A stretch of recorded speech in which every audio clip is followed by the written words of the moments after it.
اعوذ باللہ من الشیطان اللعین الرجیم بسم اللہ الرحمن الرحیم ان اللہ ملائکتہ یصلون علی النبی یا ایہا الذین آمنوا صلوا علیہ وسلموا تسلیما صلی علی محمد وعلی محمد بر محمد وعلی محمد بلندر صلوات اللہم صلی علی محمد وعلی محمد۔ محترم سامعین و ناظرین، کل کے بیان کے بعد آج میں پھر آپ کی خدمت میں حاضر ہوں اور آج بھی چند گزارشات آپ کی خدمت میں پیش کروں گا۔ حضرت امام حسین علیہ السلام نے مدینہ سے کیوں ہجرت کی اور کیا وجوہات تھیں؟ آپ جانتے ہیں کہ یزید ملعون نے اسلام کی رسومات کا، اسلام کی اور قرآن مجید کی اور حضرت محمد صلی اللہ علیہ وسلم کی احادیث کا شیرازہ بکھیر دیا تھا، اسلام کو مسخ کر دیا تھا، معاذ اللہ توبہ، اور اس نے اپنے لحاظ سے شرابی، کبابی اور مختلف قسم کے جرائم پیشہ چیزیں اس نے ایڈاپٹ کر لی تھیں، اپنے آپ میں شامل کر لی تھیں، اور حکومت نے بھی وہی اصول و قوانین بنا دیے تھے۔ یزید نے جب حضرت امام حسین علیہ السلام سے بیعت مانگی تو حضرت امام حسین علیہ السلام نے اس فاجر و فاقر حکمران یزید کی بیعت کرنے سے انکار کر دیا۔ جب انکار پہنچا تو یزید نے حضرت امام حسین علیہ السلام کو شہید کرنے کا منصوبہ بنایا، جو کہ میں کل پہلے آپ کی خدمت میں پیش کر چکا ہوں۔ اسی دوران کوفہ سے ہزاروں لوگوں نے حضرت امام حسین علیہ السلام کو خطوط بھیجے کہ آپ ہمارے کوفہ تشریف لے آئیے، ہم آپ کی یہاں پر بیعت کریں گے۔ تو حضرت امام حسین علیہ السلام نے مدینہ کا تقدس برقرار رکھتے ہوئے اور خون خرابے کو بچانے کے لیے، اگر امام حسین علیہ السلام چاہتے تو امام حسین علیہ السلام کے ساتھی یزیدی لشکر کو فنار کر دیتے، اتنی ان میں قوت و طاقت تھی جوانوں میں، ہاشمی جوانوں میں۔ لیکن امام حسین علیہ السلام نے خون خرابے سے اور مدینہ کے تقدس کو مقدس رکھتے ہوئے مدینہ سے کوچ کیا۔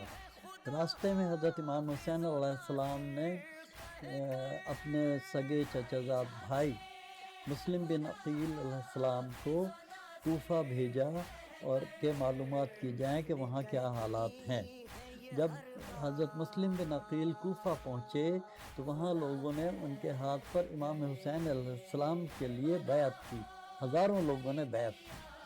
جب یزید کو یہ اطلاعات ملی اور یہ حالات پہنچے تو اس نے عبید اللہ ابن زیاد کو کوفہ کا گورنر بنا کے بھیجا، جو کہ نہایت خطرناک اور خبیث انسان تھا، حضرت امام حسین علیہ السلام کا اور اسلام کا دشمن تھا۔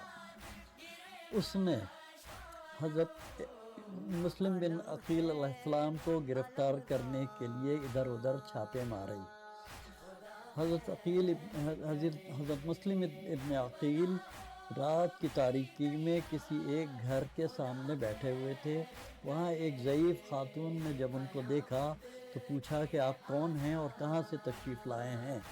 تو حضرت مسلم ابن عقیل نے بتایا کہ میں امام حسین علیہ السلام کا سگا چچا زاد بھائی ہوں، اور یہاں مجھے حالات کے لیے دیکھنے کے لیے بھیجا گیا تھا، لیکن اب یزید کے فوجی اور یزید کی آرمی اور یزید کے سپاہی میرے دشمن بن گئے ہیں۔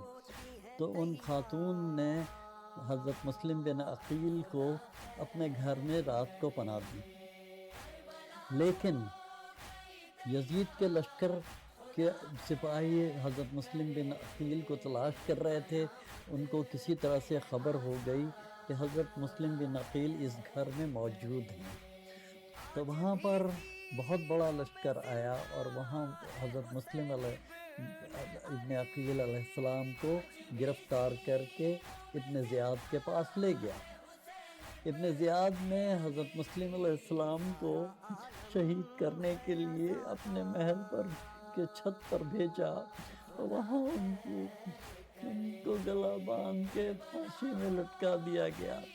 ابن زیاد نے صرف یہی نہیں کیا، مومنین و مومنات، حضرت مسلم بن عقیل کی لاش کو 3 دن تک اس محل کے چھت پر لٹکا رہنے دیا۔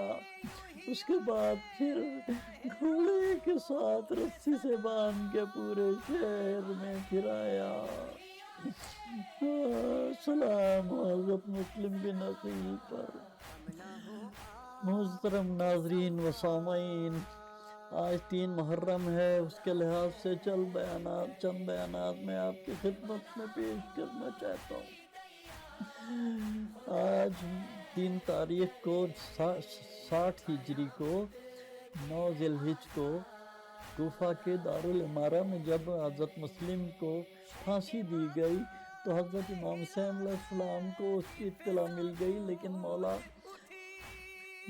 کربلا کی طرف کوچ کر گئے، روانہ ہو گئے، کربلا پہنچ گئے۔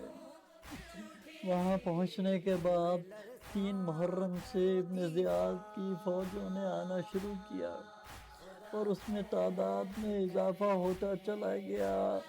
حالانکہ حضرت امام حسین علیہ السلام کے ساتھ تو بہت چھوٹا سا قافلہ تھا، چند ہاشمی جوان تھے، چند مردوں میں چند احباب تھے۔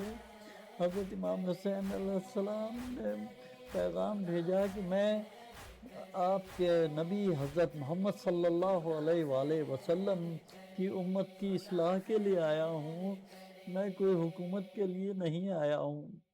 تو بہرحال پھر حضرت امام حسین علیہ السلام کے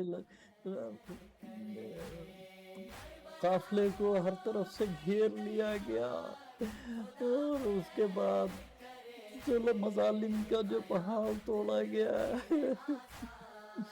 اس کا بیان نہیں کیا جا سکتا۔ تاریخ میں اتنے مظالم کسی کے ساتھ آج تک نہیں ہوئے۔ اللہ تعالیٰ کی لعنت ہو، انبیاء کی لعنت ہو یزید پر اور اس کے حواریوں پر، اور جو لشکر میں لوگ تھے، میں نے جیسا کہ پہلے بھی ذکر کیا کہ حافظ قرآن بھی تھے، لیکن اس کا کیا فائدہ؟ یہ کس قابل ہیں حافظ قرآن جو حفظ کرتے ہیں قرآن پر لیکن مظالم کرتے ہیں؟ اللہ تعالیٰ ایسے تمام حافظوں پر اللہ تعالیٰ کی لعنت ہو، اور اللہ تعالیٰ ان کو جہنم واصل کرے۔ ان اللہ ملائکتہ یصلون علی النبی یا ایھا الذین آمنوا صلی اللہ علیہ وسلم تسلیما۔ میرے لیے دعا میں خاص یاد رکھیے گا مومنین و مومنات، اور مجھے میرے لیے دعا کریں کہ اللہ تعالیٰ مجھے زیادہ سے زیادہ اس خدمت کو انجام دینے میں میری مدد کرے۔ اللہم صلی علی محمد وآل محمد وعجل فرجهم